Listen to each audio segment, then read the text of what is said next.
Join the Bucketlist Accountant himself, David Patterson, as he explores the transformative journey of creating and achieving bucket list goals, from personal adventures to business milestones.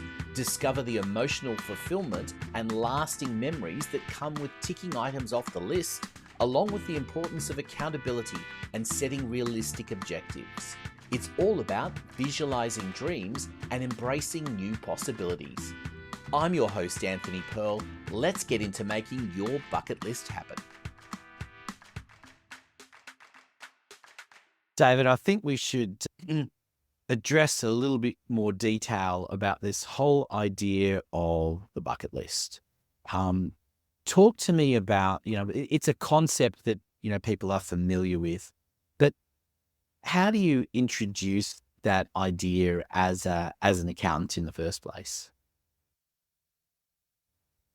Yeah, I just ask them the question. So if it's a new client that's coming in for the first time, I'll just ask them what's on your bucket list. Quite often you'll get a response that's talking about, I'm not sure what you mean. What's a bucket list? But a lot of people haven't thought about it. Well, sorry, I'll take that back. They've thought about it, but that's all they've done.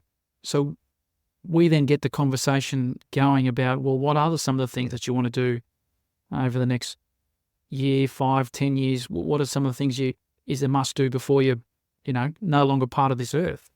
And it just starts to then, it becomes a process. They start to think about it.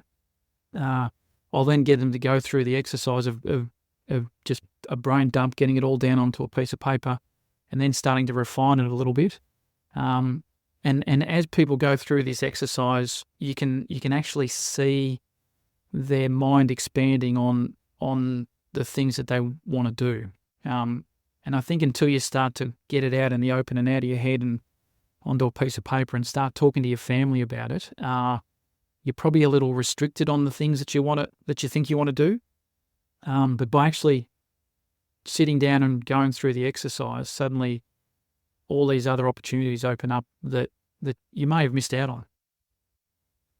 Yeah, it's interesting, isn't it? I mean, it's it's a term that's been used quite a bit over the years. I'm not sure what the history of it is, and we can leave people to Google that as to why it's called a bucket list. Nice big bucket full of lists, but I guess the thing, isn't it? How in your experience, how much are people really thinking seriously about what's on a bucket list, and how far ahead are they thinking, and how realistic are they thinking?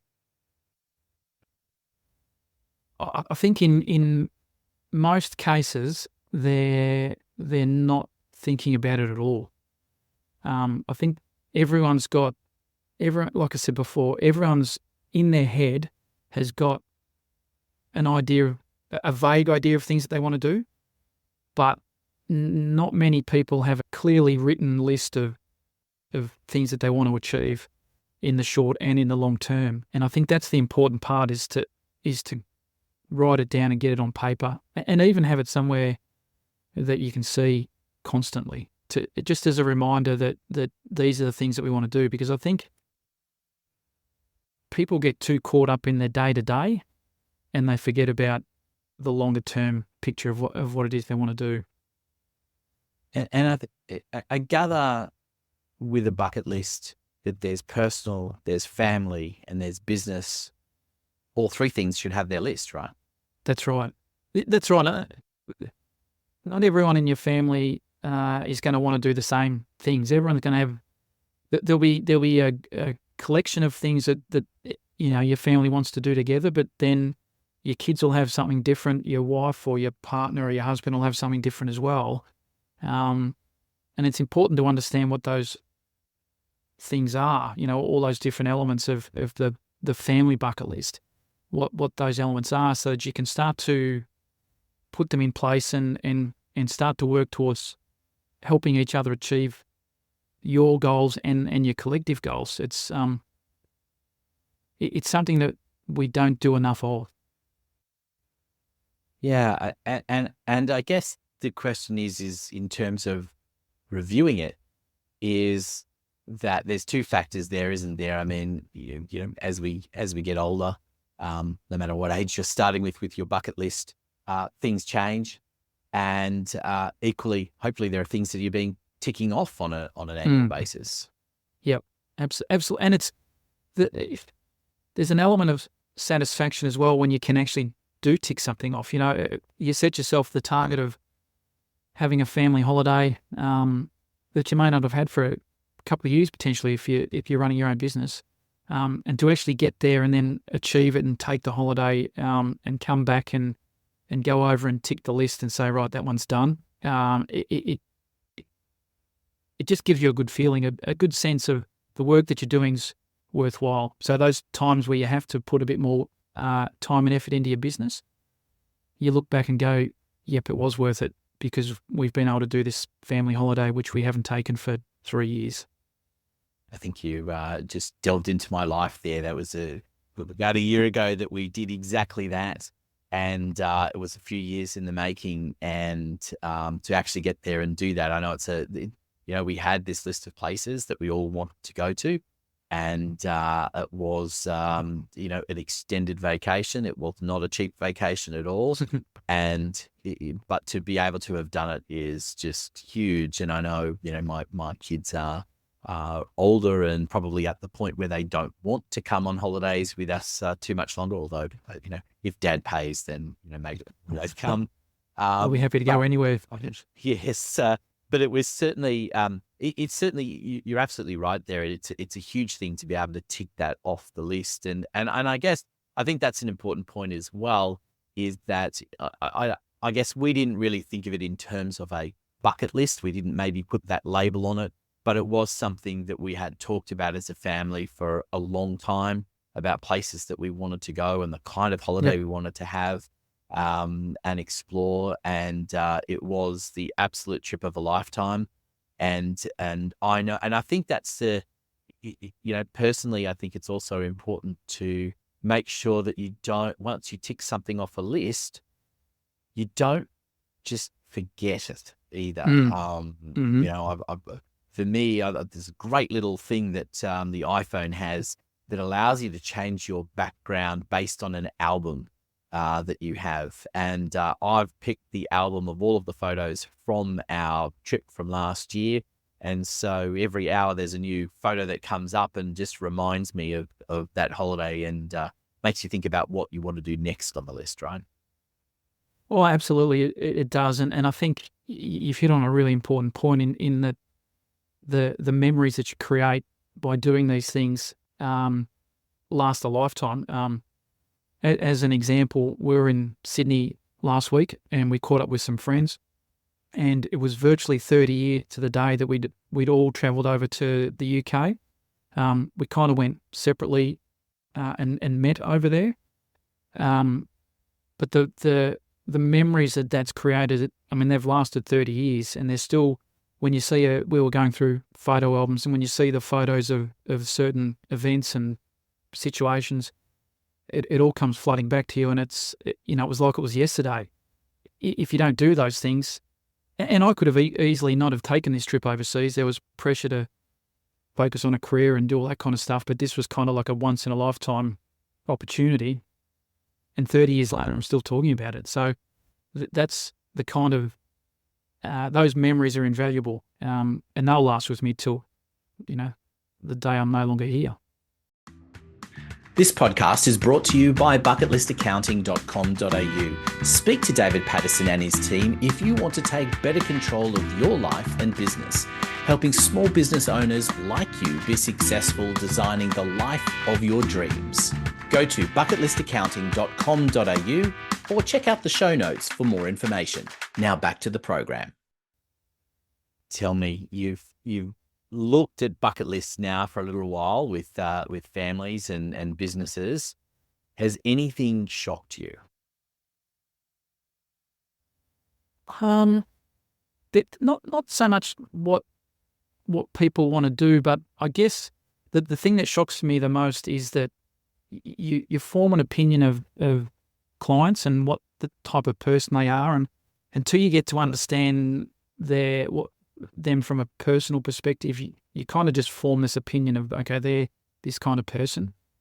And then when you sit down with them and they start to do their bucket list, the things that they write down, you kind of go, wow, I didn't expect you to be the kind of person that wanted to jump out of a plane. I didn't think you were the kind of person that, wanted to do a bungee jump. But there's not a huge amount other than that. There's not a huge amount that you kind of go, wow, that's out there. Yeah, I did have some. I do know someone that was their goal, and for their 50th, they jumped out of a plane. Maybe 20 years ago, I might have thought about it. Certainly not in my 50s. I'm not doing it. Kudos to all those people that do. Absolutely. But once you start going down that path, that exercise, I mean, how specific do people get? Do they get specific enough? I mean, is it, or are they, at this, unachievable level? Because there are some things that are on a bucket list that are not necessarily about money. It's about opportunities. I want to star in a major motion picture alongside, Julia Roberts. Well, it's going to be a little bit tougher to achieve, really, isn't it? That certainly will be tougher to achieve. And I guess, there's got to be an element of realism about what you're chucking on there. But having said that, if you do have something on your list that's kind of way out there, the first thing I think you've got to look at is just explore the options. What would I need to do to get to that point? And maybe you can, the movie thing, there's probably a fair bit of work involved there, but there may be things that you can start to do to go, oh, hang on, this is a little more achievable than I might have thought, Maybe you start starring in some TV commercials. Maybe you build it up to a non-speaking role on a soap opera and work your way through, and who knows, But I think you've got to be open-minded, and you've got to be willing to explore what would it take for me to be able to do it, and then potentially get to the point where you go, okay, well, it might be achievable, but it's by getting that one goal, it's going to stop me getting all these other goals that are more believable, I guess. So it doesn't hurt to explore them, but I think you've then got to put that into context with all the rest of them, and make sure that you're hitting all the others as well. And I suppose the key is it's all very well to come up with the list, but accountability is a big factor, isn't it? Absolutely, it is, which is why we build it into the review, the quarterly review and the annual review of the business, to have them front and center, to say, well, you wanted to learn to play guitar, for example. Have you done that, or have you started lessons? So it becomes just as important for them to be able to say, yes, I've done this, or no, I haven't done it, but I've explored guitar teachers and I'm down to 2, and I'm going to make a choice next week. That's just as important as going, did you make the 100 sales calls that you said you were going to do in the business last week? It's equally as important. So talk to me, David. What's on? You've talked about achieving some of your bucket list in a recent trip, but what's on the bucket list for you and your family in the coming years?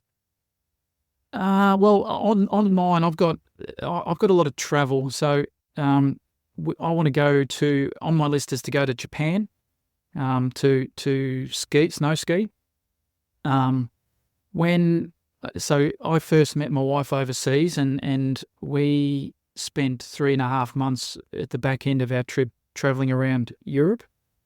And one of the things we did when we did that was we had a big map, like a physical map, and we actually traced the roads that we went on and where we went and everything else.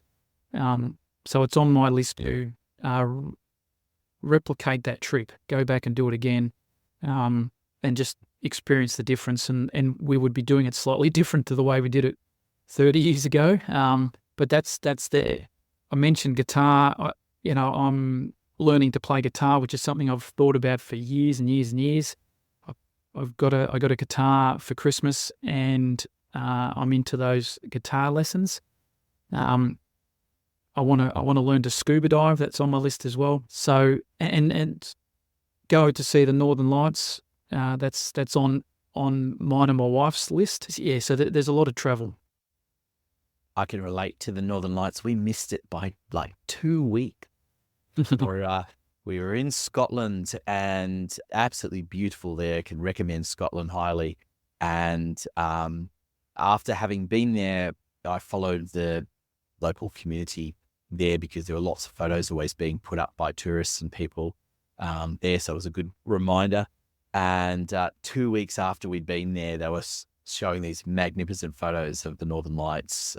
So we only just missed it, which is, well, that gives it an excuse to go back. So that's something to go back to. Absolutely. Yeah, absolutely. I mean, just to finish off about the bucket list, we sort of touched on it, but bucket list for business. I mean, what does that look like? What sort of things should we be putting into it? I mean, because you talk about, you mentioned sort of, making a certain amount of calls in a week. That's kind of a small list, but there might be awards. There might be, the bigger picture of a sale. There's lots of things, aren't there, that should be on a bucket list for a business. And how do you go about extracting that from people? So extracting it, we'll have a meeting and then start to talk to them about, again, it's going back to basics in a lot of cases, learning why they went into business, what they were hoping to achieve by starting up their own business, finding out how they've gone from startup to where we are now, and then talking to them about what are the things that they want to achieve in business. So asking how long they want to be in business for, how much they would like to sell it for. In an ideal world, how much would they sell it for? How much time they want to spend in the business, and do they want to win a Telstra Business Award for best in their industry? Get a feel for all of those, which are the bigger elements, and then breaking it down into achievable smaller targets that are all aiming towards that. So, a Telstra Award, for example, what does the business need to look like to have a real good shot at winning this category? What of other winners of that category? What does their business look like, and how can we get to that point or beyond? And once you know those numbers, break it down so that you can start to chip away at it. But I think one of the big ones is keeping an eye on how much you would like to sell your business for one day. I think the interesting thing about the bucket list approach to me is that it's a lot about emotion more than it is necessarily just about dollars and cents in its particular way. Because you talk about, for example, a Telstra Business Award. They're fantastic things, but I've had a glance into what's involved in getting that, and it's not an easy process. No, at all, and it's one that is expensive as well as time consuming. But the people that want it more for I think as much as there is definitely an advantage in terms of publicity and all the rest of it that goes with it, ultimately the real advantage is an emotional one. absolutely, and it's I guess it's a recognition, like a Telstra Award. And yes, there's elements of it, and it's hard work and it's expensive. But at the end of the day, if you achieve that, the sense of accomplishment that you get, it's all about emotion. The whole thing should be built around emotion, and it's an interesting thing to see the level of excitement that people get to once you build that emotion in to their business, which they probably haven't had in the past. It just creates a whole new level of work ethic and commitment, because you know that there's a worthwhile goal at the end of it, whatever that is for each individual business owner. The Bucketlist Accountant podcast is brought to you by David Patterson and his team at Bucketlist Accountant. Go and visit their website for more information, details of course in the show notes. I'm Anthony Pearl, your host from Podcast Done For You. We look forward to having your company in the next episode.